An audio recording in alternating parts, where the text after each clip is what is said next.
This question is for Rabbi. You mentioned the story of that. I think you said he was Jewish and he was shot by at that. I think it was a concentration camp or something like that. And I'm going to play the devil's advocate for a bit and pretend I'm Sam Harris. No pun intended, of course. You stated that God was watching. God watched the gentleman pull the trigger. If God was watching, why didn't he make that trigger not work? Why didn't he make that poor individual just pass out while he was digging the grave? Okay. I believe Sam Harris would ask that type of question and demand an answer. Yes, I appreciate that question. Playing the devil's advocate, you said that why didn't God keep the man from pulling the trigger rather than allowing the man to pull the trigger and then watch over him and bringing about some kind of judgment? I would say this to you, that the supreme ethic that God has given to us is the ethic of love. It is the peak of all intellectual and emotional alignment. This thing we call love, which places value upon the other person of worth and as something to be protected. It was interesting, of all people, it was Oscar Wilde who on his deathbed in his 40s, by his lover by his side, Robbie Ross, he turned to Robbie and he said, "Did you love any one of those little boys for their own sake?" It was an incredible question to ask by a man who was a hedonist on his deathbed in his 40s. And he said, "Robbie, did you ever love any one of those little boys for their own sake?" And Robbie Ross said, "No, I can't say I did." He said, "Bring me a minister. Bring me a minister." And it was in his magnificent poem, The Ballad of Reading Gaol, that Oscar Wilde said, only Christ was big enough to cleanse his heart and forgive him for all that he had done.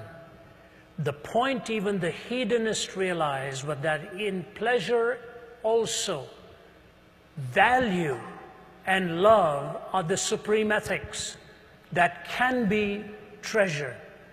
But you can never have love without intrinsically weaving into it the freedom of the will. You cannot have love without the freedom of the will. If you are compelled by some machine to a certain decision, you can never love. You can comply, but you will never be choosing to express that sentiment and the reality of love.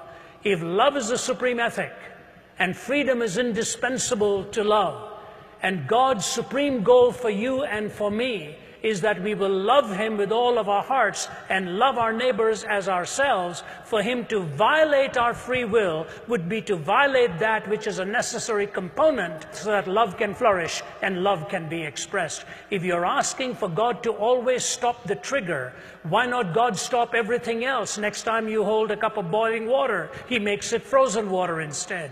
Next time you're about to cross the street and you're going to be hit, he pulls your leg back. What you're asking for is a different entity than humanity.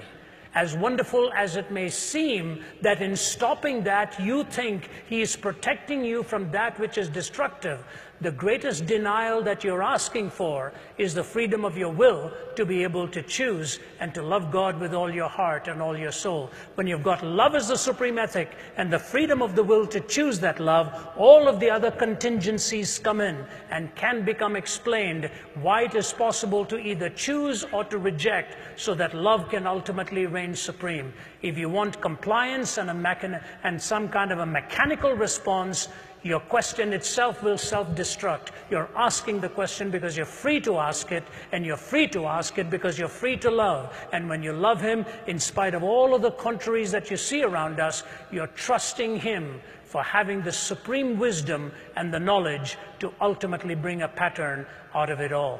We think, for example, we know so much. The story is told in Mideastern folklore of this man who lost his horse that ran away. And when the horse ran away, the neighbor came to him and said, you know, bad luck, isn't it? Your horse is gone. He said, what do I know about these things? A few days later, the horse came back with 20 other wild horses. And the neighbor came and said, amazing, it's not bad luck, it's good luck. You've got 20 more. Man says, what do I know about these things?